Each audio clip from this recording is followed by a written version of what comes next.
Txupinazua. Aurteko txupinazua hemen ondoan ditugun lau emakume haundi hauen eskuetatik aurkiko da.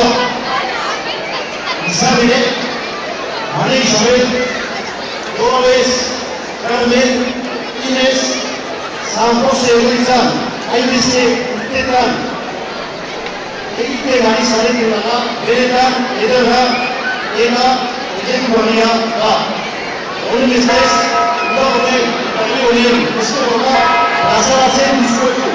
Eskerrik asko, aurrera txupinazarekin, aurrera